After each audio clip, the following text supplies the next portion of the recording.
how do you stay motivated 24/7? And I'm only human, like you can't be fully motivated 24/7, but if I'm struggling, just fatigued or tired and don't want to do my cardio, I take myself there. And I think, would the competitors who I'm up against be welching out on this set? Will they be moaning about this is hard, or if they're hungry and stuff? And these type of things in my head just flick the switch, and I'm like, no. And I'm the guy who has to work harder than everybody else, be in the trenches and graft, and that's how I've always been.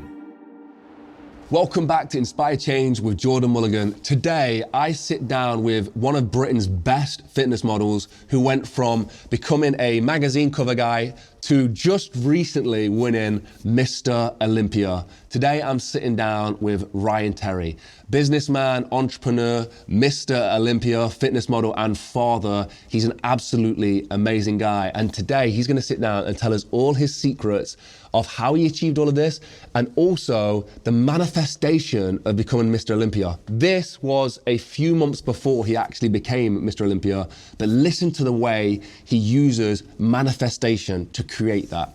Today's video was powered by Huel, a quick, affordable, nutritionally complete source of food that has everything that your body needs. I'll talk about them a little bit more later on in the video. Before that, let's dive into this amazing episode with Ryan Terry, Mr. Olympia. Let's dive into it. Just introduce yourself and what you do. Okay, so I'm Ryan Terry. I'm an IFBB Pro men's physique division, and I've been in the industry for 20 years nearly now. Growing up, like whereabouts did you grow up and how would you describe that, let's say, to an American audience? Yeah, so I grew up in a town not far from here.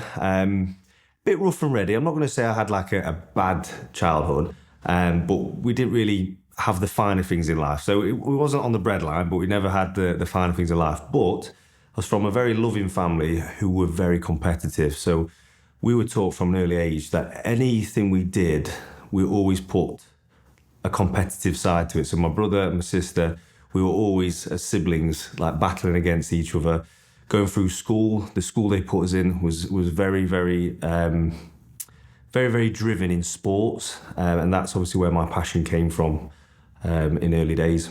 Okay, so, and again, a brief kind of description, but from early days sports to bodybuilding, what's the story in the middle? Yeah, so my head teacher at the time, he wouldn't get away with the things he used to do back then. So he didn't believe in second place. We had to win all or nothing, or you were losers. And that's how, like I say, we were instilled to think like that. So every sport we went into, that school just excelled in. So at swimming, we was at Ponsford Nationals by within a year of training. We was like national and British champions in football. We won everything in football, and gymnastics were exactly the same. And if you didn't get something first time, he was on you, like really on you. So that was something I loved, and I felt like I excelled in, and it was something what was a passion of mine. So academically, I wasn't great. I studied as hard as I could, and I got grades that I needed or wanted. But for me, sports was always my passion. It's when I went into my teenage years, obviously you're getting out of an age of 13, 14, and I just started to become aware of what I looked like. And I was slightly overweight. I was very greedy as a kid. And I just wanted to change that. Self-confidence kind of started to kick in. And I had a bit of self-doubt, a bit of body dysmorphia. And at the time, my stepdad was Mr. England in the super heavyweight. So that's where bodybuilding came in. He owned a backstreet bodybuilding gym, Spit and Sawdust, very hardcore. And yeah, I just fell in love with it. He took me down there, showed me the ropes, and I just saw what these people around me were doing and how they were pushing their bodies. And I was never inspired to look like a bodybuilder, but I never aspired to look like a bodybuilder. So I was just inspired by their work ethic and that competitive side of it. And that's how I got into it. And when I started to see my body change, I became more confident in myself. And it was just a roll-on effect from there. And as like I say, I went into my working career at 16. I left school. And all the competitive sports had to stop. Obviously, I was working hard. I was training as well. And it was only when I got to the age of 20, and I'd been training since I was 14, 6 years of training, and I was missing that competitive element. I was still pushing my body to its limits. I was still really aggressive in my nutrition and training in the gym, but I felt like I needed that competitive element, and people around me were competing, and I wanted to see if I could do it. I wanted to see if I could test my body and see what if I had that mental capacity basically to be able to step on stage, and that's what I did at 20 years old. I decided to go for my first show, and it's slightly different, and I got ridiculed for it in a bodybuilding gym, but I went for Mr. Great Britain in what you'd call a beauty pageant. But there was a lot of sports involved in it. There was a lot of like physique element to it and physical element to it. But yeah, that's when it all changed for me. Do you remember as a youngster, like a specific story that might sort of highlight like who inspired you, what was inspiring you at the time? Like, is there anything that stands out to you? So when I got into the sports world, I was obsessed with midsection. I had a little pot belly when I was younger, and I was like quite chunky. And I saw a front cover of Muscle and Fitness. His name was Rob Riches. I don't know if you've ever heard of him, but he was like world number one at the time. He was an Optimum Nutrition athlete. He was on all the front covers, and he just had an insane core. And I just always looked at it and thought, if that guy can do it, why can't I do it? And that's kind of what sparked my interest in trying to sculpt my physique and learn more. So I was reading all the Muscle and Fitness magazines back then, and yeah, I started to train abs near enough every day. As you do in the early days, not really understanding the training aspect of it and recovery and stuff like that. And that was a pivotal moment for me. That's kind of where I decided to start sculpting my physique. Could you describe, like, for me, like I remember back when I was probably a little bit later than you, but I was getting into the gym in my older years, but there was like when Gymshark was birthed and like all these, you know, like it was really becoming mainstream. Like, could you describe that to somebody who didn't experience that era, what that was like? Yeah. So I was brought up in the era before Gymshark, so it was very hardcore. So all the people we looked up to were the likes of Ronnie Coleman, Jay Cutler, Phil Heath, Flex Lewis. So they were the people who inspired me, not because I wanted to look like them, just because of their work ethic and being in bodybuilding. And bodybuilding became my life. Even though I was never the size of those, I religiously ate 6 to 7 meals to this day, still do that. Train twice a day. I've always lived that mentality. So seeing how the industry was, and then obviously when Gymshark and big companies like that came along, and they kind of changed the whole industry in less than 2 or 3 years, where it became more mainstream, it became more popular. Social media became a huge avenue now, a huge factor to get the world to be a bit closer, a bit smaller. And yeah, it was a huge difference. And that's where I kind of excelled, should we say, because I fitted into that category more. Like you say, the old school guys, like the Spit and Sawdust, like Ronnie, Jay, like, is there somebody who stands out? And again, like, is there a story or a moment? Like, I think a lot of people, it's Ronnie with the, you know, the squat session where, you know, lightweight. Is there any of them that you used to watch like religiously as a kid, or like you'd go back, not as a young guy, and go back over them? Yeah, so more so as an amateur. The thing for me is that my training partner of 13 years before he retired was Dave Titterton, who was 3 times Mr. Universe. He was British champion. He was an IFBB pro, but he was a NABBA pro. He'd won everything in the amateur ranks. 6'2". He was against the odds, like he was a Dennis Wolf, where they said he'd never make it because of how tall he was and stuff like that. And just watching him train every day and his work ethic just inspired me so much. And I used to go to all the Universe shows, all the local shows, Briley Hill, like all Southport, all these places. And every week I was supporting a team I was part of. And I just loved the camaraderie and like I say, the team feel. So I just wanted to be a part of that. And that's kind of what kept pushing me every day. Even though obviously I followed the big guys, it was nice to see Flex Lewis start to do so well with his run. Obviously 7 times Mr. Olympia, because he's from Wales, not too far from here. And he kind of broke the mold. Same as Dorian Yates, where they always said you'd never crack America. Like anyone outside of America don't have a chance of winning that title. And they were the people who kind of made you believe it is possible. You know, do you remember your first show? Like, let's like, what was it like in your head at the time going into your first show? Yeah, so my first show was the UK Nationals at Leamington Spa, part of the UK BFF, which was affiliated to the IFBB at the time. And I didn't really understand the magnitude of that show. All I knew was it was the closest to my hometown. So I booked it, didn't tell anyone about it. I dieted down because people knew I was lean and because they knew I lived that lifestyle anyway. I could train with Dave, I could have people in the gym not notice what I was doing.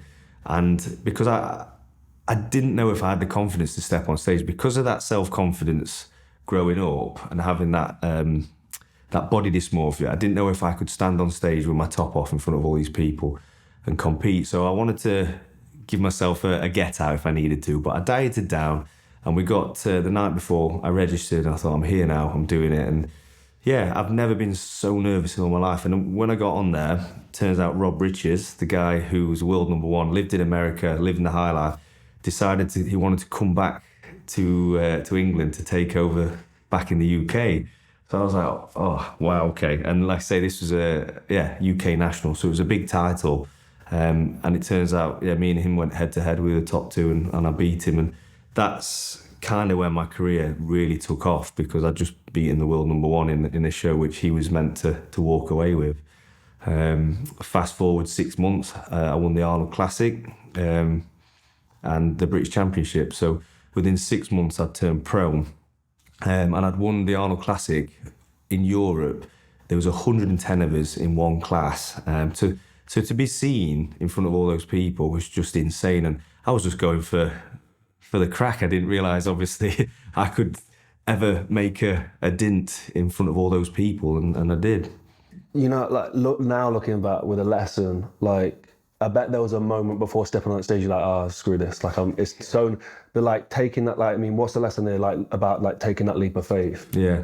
So 100%, I remember queuing up for the Arnold Classic, and 110 of us, obviously having to register.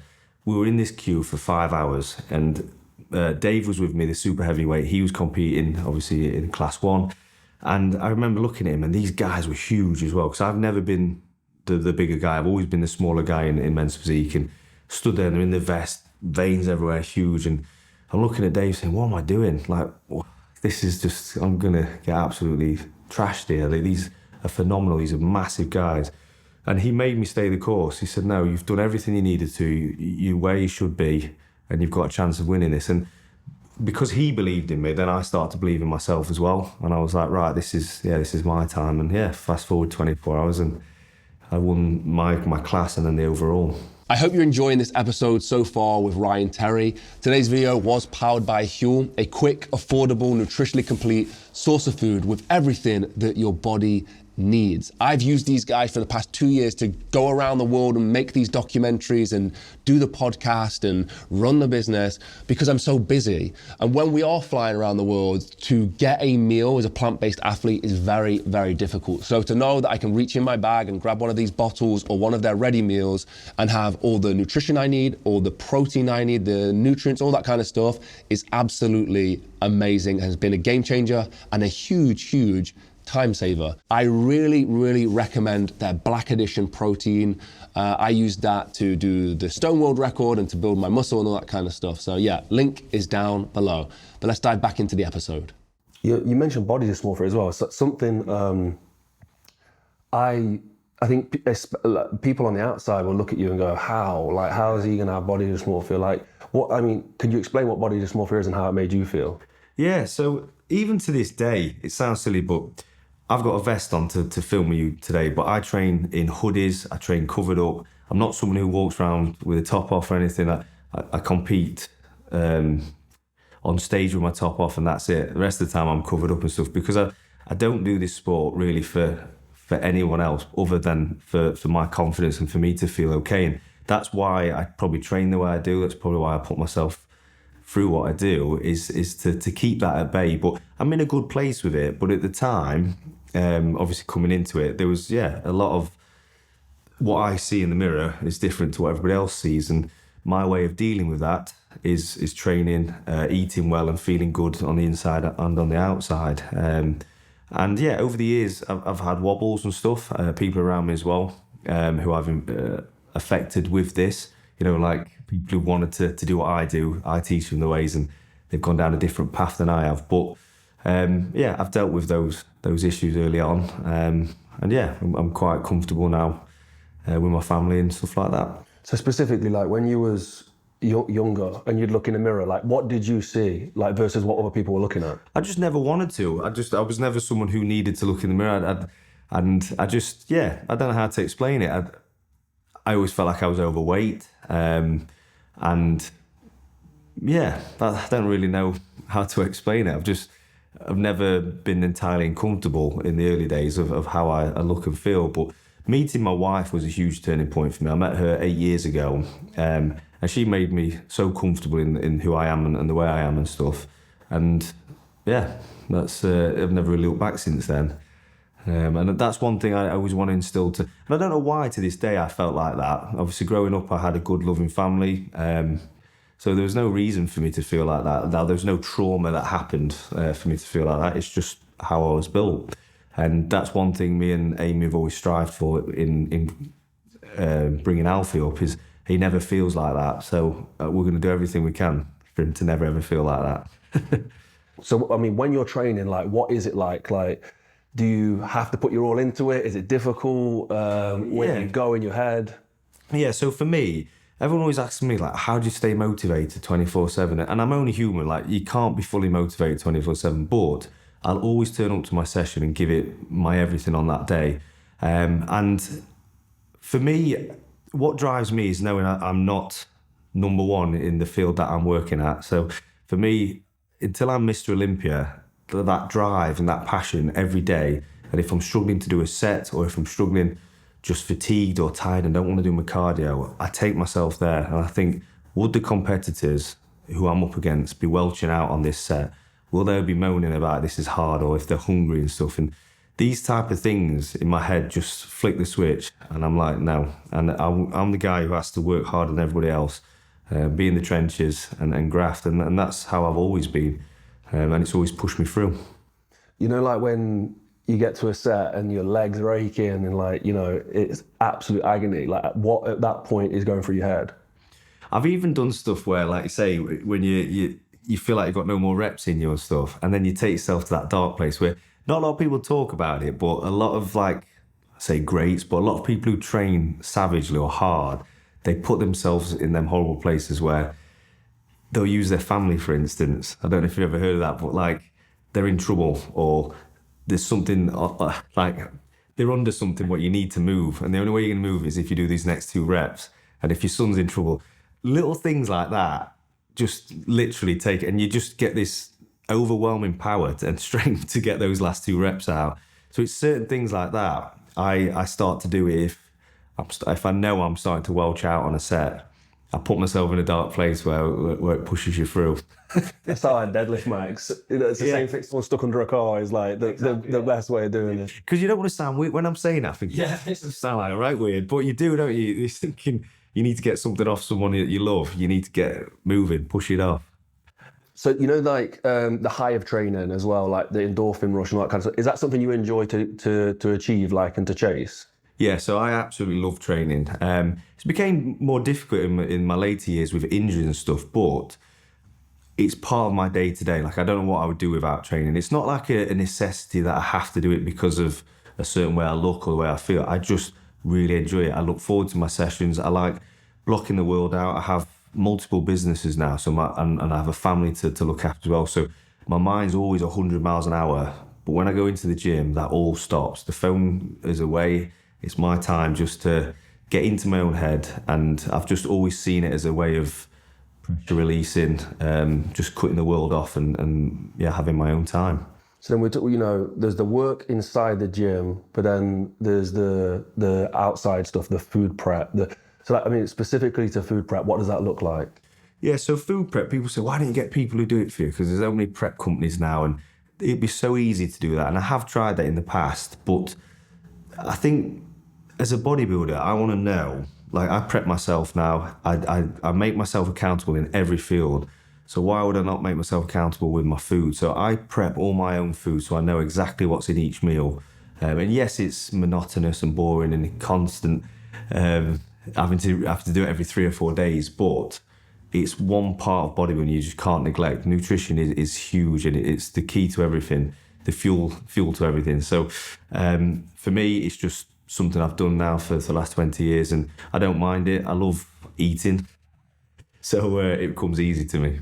And what's that? So let's talk about a daily routine. Like, what goes into the day of when you're prepping for Olympia? So I get up at 5 o'clock every morning.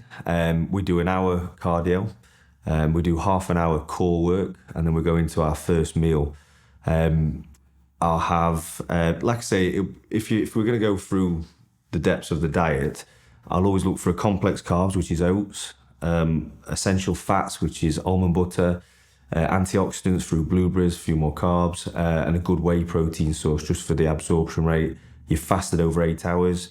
You need that quick fuel of protein in to start the day off. So that's how I'd start the day. Quite high calorie, big protein bowl, 150 grams of oats. So it's a mass amount of food. And then, we start to taper down. 4 eggs, rice, my next meal. Go into a chicken. I like rice. I never get bored of rice, so I have rice quite a lot. But you can mix that up with potato, sweet potato, any complex carb. And then I'll go into like fatty food. So we've got 2 salmon fillets at night, and I have 2 fillet steaks at night as well, both with carbs and veg. So it's quite a varied diet, and it's quite a lot. My body's got a very fast metabolism, so I need to have quite high calories. And then so you've got the hot and cold therapy centre. So we've got the weight training as well. So I tend to do that after my 3rd meal. So just basically I want to get enough carbs to fuel that workout. I have high amounts of supplementation around training with carbs in there, just to help with the workout and to get as many carbs as I can into the body. Train for an hour and a half, weight training, and then I'll come back and do my hot and cold therapy, either post-workout or later in the evening, depending just on time. We go in the ice bath for recovery. I've got the Normatec sleeves as well for leg day, so it's just for like lymphatic drainage. Obviously before all this was available, I used to get injuries left, right and centre, but as we get older and there's more available things for recovery, it's been priceless for me. What does it take to be a pro? Yeah, so to be a pro, I would say dedication, commitment, patience. It's not going to happen overnight. And you've got to love it. You've got to live and breathe bodybuilding 365 days a year, because it's not a prep, it's a lifestyle. And you can rush the process, but it'll look forced and it won't yield what you kind of want to look like. For me, I've been training 20 years and stuff, and I'm only starting to get to the point where I want to be now. Like I say, patience is a big one, and a hell of a lot of commitment. Taking family out of consideration, that's your priority. Like, what are you willing to, or what were you willing to give, or what have you been willing to give? Like, what are those sacrifices? Like, what is on the line for you when you think of the bodybuilding? Yeah, so I'd like to think, I've sacrificed a lot over the years. You can't help but bodybuilding is a very selfish sport, and if you want to be the best in the world at it, you have to put your food, your sleep, your rest, your training before anything. Sounds silly but a bit dramatic, before family, friends, all that kind of stuff. So, for instance, when I won the Arnold Classic in 2013, I was an amateur waiting to go pro. A week out from that show, it was my sister's wedding in Kos. There were 50 young couples, all inclusive, everyone drinking all day, eating ridiculous amounts. I took my George Foreman out with me. I went and bought all my own food from the supermarket, even though I was in a 5-star platinum hotel. I was cooking all my food every 2 hours in the room. I'd walk off campus an hour to this little spit and sawdust gym, what I found in the local town in Kos. And these are the things you sacrifice. Like, I was going to bed at 8 o'clock when they're all partying through the night and stuff. And on the wedding day, I couldn't have a drink or anything. But I wasn't feeling like I was missing out. I just had a different purpose at the time than who I was with. So they're kind of the sacrifice I was giving, but it was worth it, because no offense to plumbing, I used to love plumbing, but I was working on site doing 12-hour days. And that was the turning point for me, where I became a professional athlete and it became my job. Little things like that. And that type of scenario has happened many times over the years. Thank you so much to Ryan for doing this. He's just opened a new gym locally to us, a £5 million facility. He's achieved Mr. Olympia. He's a great family man. He's built his dream home. He's got his wife, who he absolutely adores. he is a real huge inspiration. So if you want to find out more about Ryan, head to the link in the description. Really, really nice guy. When he found out that we were running the charity for Jacob, he reached out to me and asked how he could help and all that kind of stuff. So he's a really, really genuine guy, really, really nice guy. And he's the ultimate person who could achieve manifestation. He called Mr. Olympia and loads of people said he's not going to get it, he's done. And he proved everybody wrong. So absolutely fantastic. Loved meeting Ryan and speaking to him. Today's video was powered by Huel, a quick, affordable, nutritionally complete source of food. Thank you for watching. And yeah, have a blessed and productive day, and I'll see you in the next one. Make sure you subscribe, hit the notification bell, all that good stuff. Peace. There's a reason why we're in existence.